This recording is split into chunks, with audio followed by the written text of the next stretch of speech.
Voici aussi, puisque notre âme, c'est comme, comme un verre d'eau. Il y a plein de, comment dire, de quelque chose qui sont suspendus là-dedans. C'est suivant notre comportement. Par exemple, nous sommes irrités ou nous sommes heureux, nous avons la joie, nous sommes excités.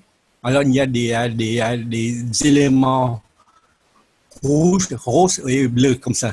Puisque ces éléments-là vont, comment dire, arrêter notre vue dans le verre. C'est pourquoi nous devons décanter. Pour la décantation, c'est mettre l'âme, comme on dit, c'est purification de l'âme. Pour purification de l'âme, il y a beaucoup de principes. Le principe fondamental, c'est de ne pas réfléchir. Puisque lorsqu'on réfléchit quelque chose, on a le sentiment dans la réflexion. Par exemple, vous aimez quelque chose, alors vous essayez de le saisir ou l'appartienne. Il y a quelque chose que vous n'aimez pas, vous essayez de le repousser. C'est dans ces deux sentiments-là qu'il y a beaucoup de vibrations là-dedans. Mais les vibrations là sont négatives. C'est pourquoi on essaie de faire décanter tous nos sentiments sans réflexion. C'est pourquoi en faisant ça, nous pouvons faire ainsi.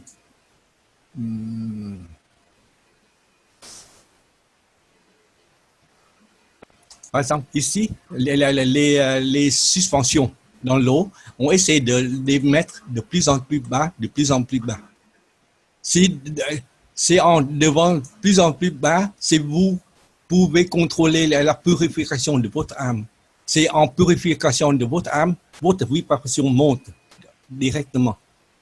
C'est lorsque vous, comme on dit ici, c'est vous les concentrez dans un lieu, c'est au fond, vous pouvez le supprimer point par point. C'est la meilleure façon. La façon de supprimer, c'est quelque chose, ça demande beaucoup de temps, c'est par la pratique. Mais la meilleure façon pour rendre l'âme plus pure, c'est la méditation. C'est dans la méditation, puisque dans la méditation, on essaie de ne plus réfléchir. Puisque dans notre réflexion, il y a toujours des sentiments. Ces sentiments-là nous troublent notre âme. C'est très simple. Mais dans toutes ces choses-là, il y a plusieurs principes pour purifier votre âme. Un des principes, c'est M. Kesh a dit, c'est l'amour, la totalité de l'amour. Puisque dans la totalité de l'amour, on essaie de donner. Vous voyez, ici, c'est pour l'âme. Et notre corps et notre âme. Il faut que vous pensez que votre corps, c'est comme on dit, c'est un remorque. Plus que vous mettez les choses que vous voulez, vous mettez dans votre conteneur.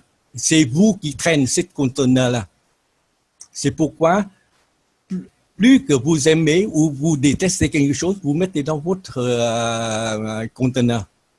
Par exemple, vous avez de l'argent, vous mettez dans l'argent, puisque vous dites que c'est mon argent. C'est une possession.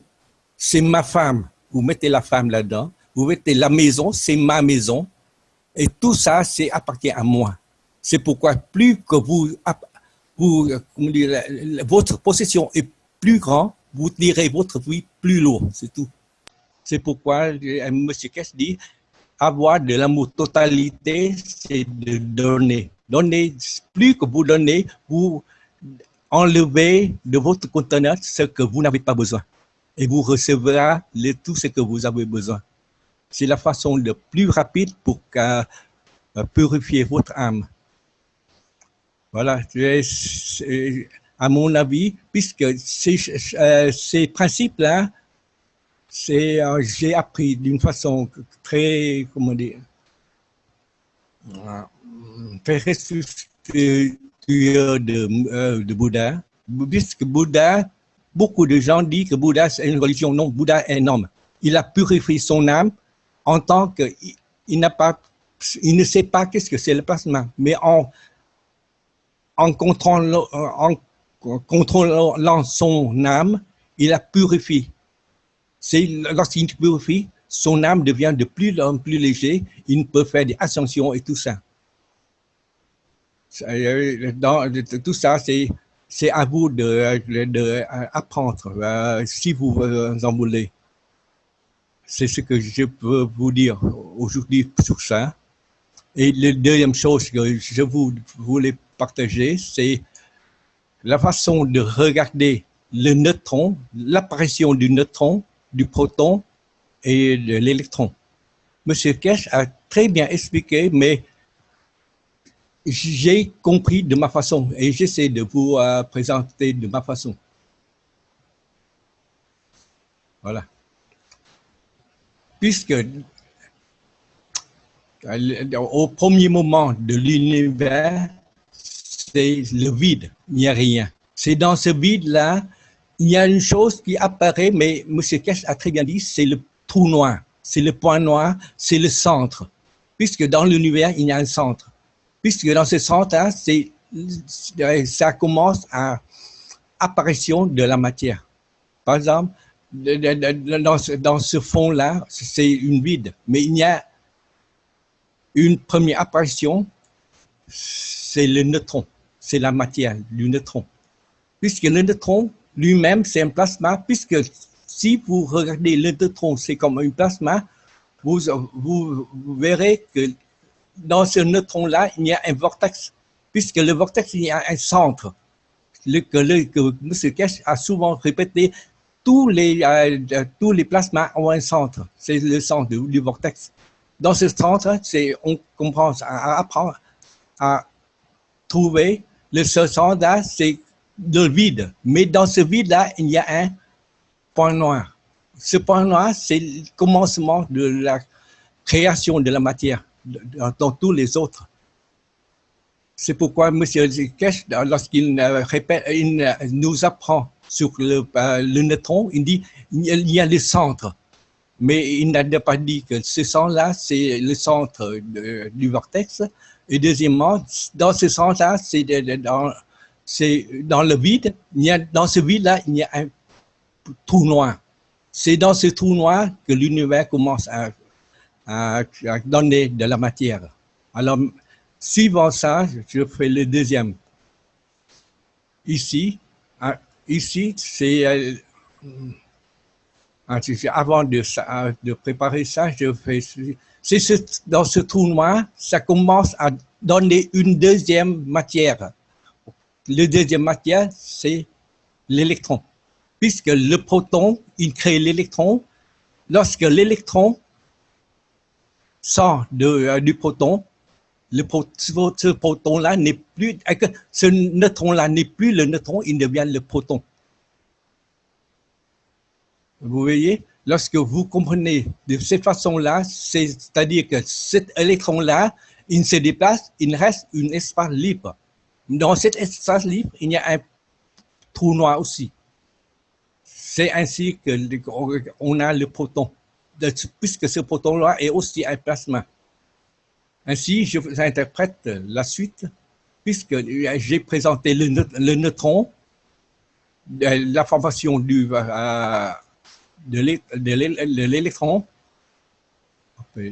l'électron, puis l'électron sort du neutron, ça donne le proton. C'est ainsi commence par le neutron qu'on voit apparaître l'électron et après on voit l'électron sort du proton et on a un proton. Ça veut dire que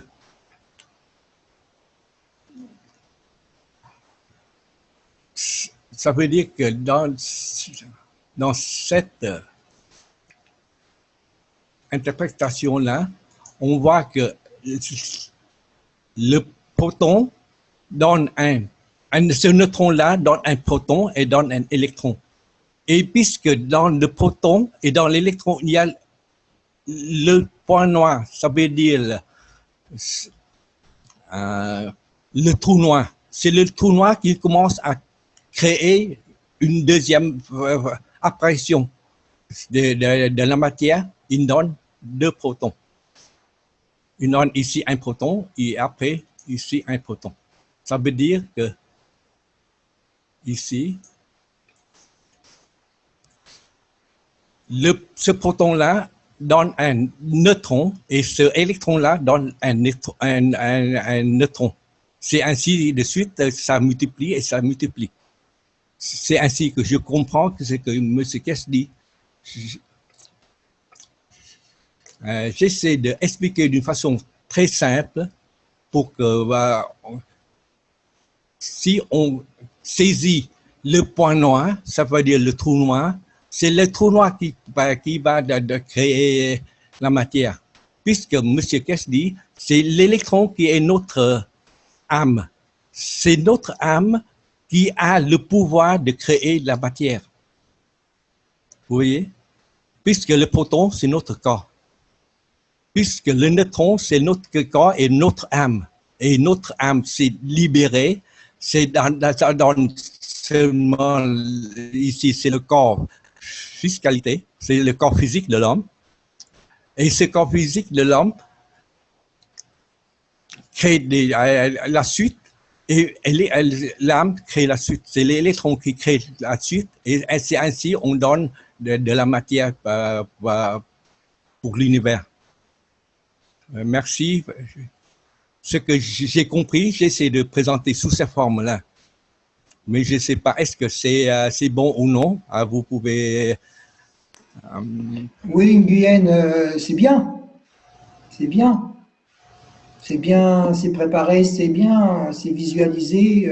Si je résume, pour voir si j'ai bien compris. Ah oui, mais on ne voit pas ma souris, moi, par contre.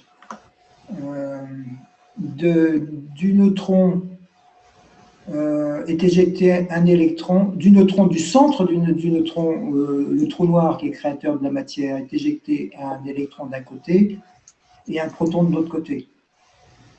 Et du proton qui représente la physicalité, de ce centre va être projeté de nouveau un électron, et du centre de l'électron du dessous, de son centre, va être aussi projeté encore un proton.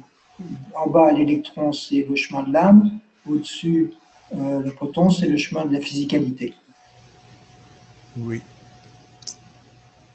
Et, puisque avant-hier, j'ai présenté dans le coin là, dans le réacteur, j'ai fait un grand erreur. Je dis celui-ci, c'est emptiness, c'est le vide. Mais j'ai oublié que c'est le vide tout autour de l'électron, proton et tout ça, c'est le vide. Mais j'ai oublié dit ici c'est le point noir. C'est pourquoi il n'a pas compris là. Mais cette fois-ci, j'ai pu concentrer pour trouver le point noir et donner le bon mot, c'est le point noir, pour que vous pouvez comprendre facilement. Merci Nguyen. Est-ce qu'il y a des questions pour Nguyen pendant qu'il est avec nous? Oui. Merci en tout cas Nguyen, c'était intéressant, très intéressant. Oui. Tout ce que je fais, j'essaie de comprendre ce que M. Kess dit et j'essaie d'interpréter avec d'une façon plus simple. C'est une façon plus simplifiée. Puisqu'il y a beaucoup de choses, M. Kess dit, on n'a pas pu comprendre. Puisqu'il est, comme on dit, dans son temps, lorsqu'il dit, il dit d'une façon trop concentrée. Merci Nguyen. Y a-t-il des questions sur le sujet qui vient d'être présenté? Puisqu'il y a une question que j'ai présentée avant pour les réacteurs, mais il n'a pas pu me répondre. C'est sur les gans, eau de gans et liquide plasma. On va laisser la possibilité, Nguyen, à ceux qui sont là ce soir à poser une question. Est-ce qu'il y a des gens qui ont une question à poser à Nguyen? Oui. Maintenant, je présente. Est-ce qu'il y a des questions à poser à Nguyen?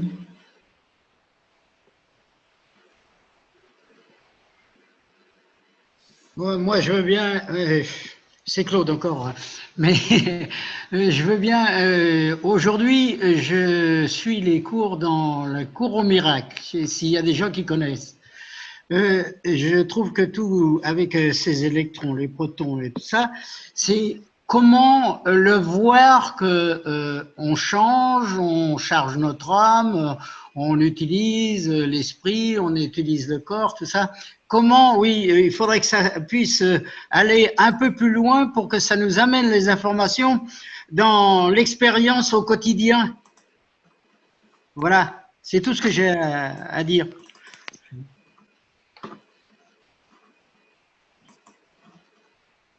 Oui, tout à l'heure, j'ai dit, c'est pour pouvoir contrôler notre âme et faire des choses par notre contrôle, il faut élever notre vibration.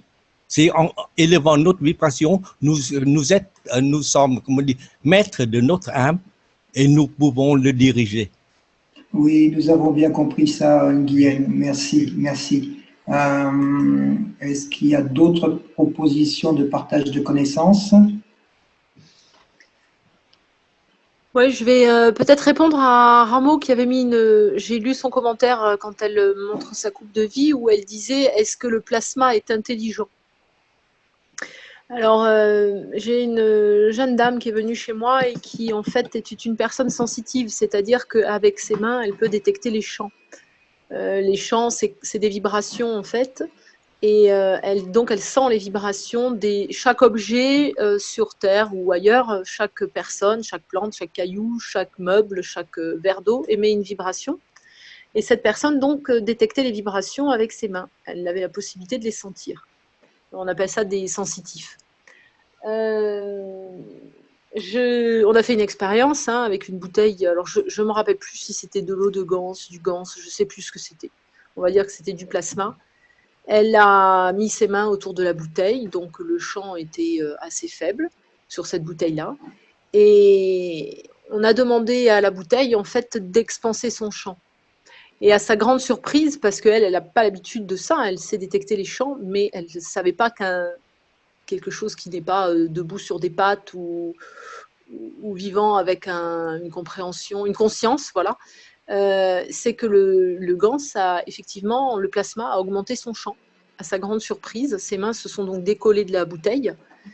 Et voilà, je voulais donc répondre à Rameau que oui, une conscience, oui, certainement, puisque en tout cas, il comprend ce qu'on lui demande. Voilà. Oui, que Gans, il est vivant en fait. Il est vivant. C'est un être vivant. En fait, je me suis fait cette réflexion-là par rapport aux gélules.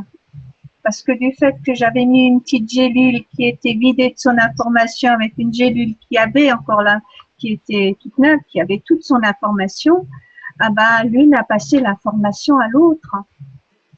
Et c'est pour cette raison que je m'étais fait cette réflexion-là.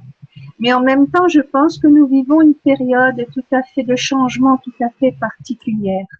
Et je pense que ça amène aussi une rapidité dans toutes ces vibrations et cette expansion de vibrations.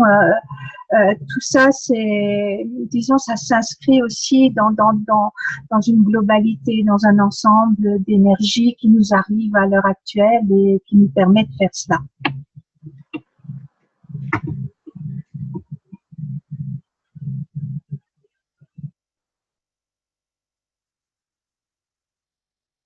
Ok, merci pour ton partage, Rameau. Oui, ben, je t'en prie. Merci Raymond, merci Frédéric. D'autres interventions? Vous m'entendez? Oui. On entend quelqu'un qui s'appelle Éloi, c'est ça? Oui, je t'écoute. On entend mal pour l'instant, c'est très grésillant et lointain. On t'entend plus du tout même. D'accord. Le son est inaudible. Peut-être éteins ton micro et essaye de le rallumer. Je ne sais pas si tu es sur le micro d'ordinateur ou sur un micro indépendant, mais c'est inaudible totalement.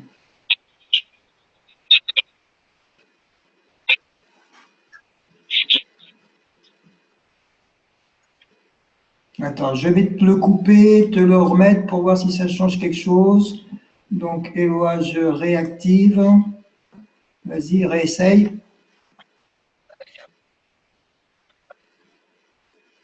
Est-ce que tu as mis du son de ton côté? Parce que de notre côté, tout est bon, hein? Ton micro est ouvert. Vous m'entendez mieux? Ah, ça, là, on vient de t'entendre, là. Ah, super, d'accord. Bah, j'ai mis une petite oreillette avec un micro, donc là, voilà. Waouh, Bon. impeccable, c'est très beau.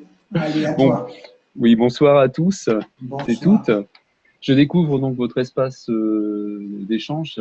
J'ai entendu parler de la Fondation Kesh il y a déjà quelques temps, par une amie d'abord en début de cette année. Et puis voilà. Donc je découvre. Et ce que vous dites me cause énormément. Quand tout à l'heure il a été question de, alors j'ai justement que le proton correspond à la physicalité, c'est ce que vous avez dit, hein. Et Oui. les électrons à l'âme, alors là, j'ai ressenti comme une énergie, enfin voilà, je me suis dit, bah oui, mais bien sûr, hein, quelque chose comme une évidence. Donc voilà, c'est vrai que tout est lié, quoi. Cette, comme disait, je ne sais plus qui, son prénom tout à l'heure, comment dire, ça fait appel, oui, vous parliez du Gans, en lui envoyant des intentions positives. Oui, c'est Frédéric qui parlait de ça, oui. Ah oui, voilà, c'est Frédéric. Effectivement, ça doit être encore plus fort qu'avec l'eau, j'imagine. Parce que l'eau, déjà, est la mémoire, et sa mémoire, enfin, on peut informer l'eau. Et donc, comme le Gans contient aussi de l'eau, je pense qu'il est magnifié par le fait de l'ADN qu'il contient ou quelque chose comme ça. Qu'est-ce que... Moi, ce que je dirais, c'est que c'est le Gans qui est vivant, effectivement. Mais Frédéric, peut-être, tu as quelque chose à dire? Bah, c'est-à-dire qu'on a, je suppose, tous suivi les travaux du japonais, dont j'oublie toujours le nom. Masaru Emoto. Masaru Voilà. Emoto. Je suis en train de terminer justement les messages cachés de l'eau, là. Voilà, et du coup, alors il n'est pas le seul à avoir fait des travaux similaires. Il y a Marcel Violet. Jacques B, oui, bien sûr. Voilà, donc effectivement, la mémoire l'eau a une mémoire, on peut informer l'eau. Et a priori, même elle conserve cette mémoire très très longtemps, puisque alors c'est Antoine qui nous avait expliqué ça, que Marcel Violet avait fait des travaux, il met de l'or dans de l'eau, oui. L'or disparaît, et puis 1 ou 2 mois après, il reteste l'eau et l'or est revenu. Oui. Donc en fait, l'eau peut conserver la mémoire très longtemps, même si en apparence elle ne l'a plus, en fait elle l'a toujours. Vous voyez ce que je veux dire? Oui, c'est ça. Oui, j'ai vu son exposé là-dessus, quelque chose qu'il a fait en 70 d'ailleurs, je crois. Voilà. Et avec sa machine, avec une machine électronique spécifique en fait pour dynamiser l'eau. D'où l'importance d'utiliser une eau, une bonne eau en fait. Alors après le Gans c'est tellement puissant que même, je pense, hein, mais là on est dans la compréhension personnelle et pas dans les enseignements de la Fondation. Que le Gans est tellement puissant qu'il va nettoyer cette eau en fait. Voilà. Ah oui. Puisqu'on le met dans des rivières par exemple pour assainir les rivières. Le fait de mettre de l'eau de Gans dans une rivière, toutes les particules qui sont en suspension vont se déposer dans le fond et du coup l'eau apparaît claire en surface. Oui, mais par contre, il n'y a pas une concentration de pollution du coup au fond? Ils ont fait des tests là-dessus, ils n'ont pas trouvé de pollution en fait. Ah, alors ça veut dire que les particules sont un peu comme vous disiez pour l'or justement tout à l'heure.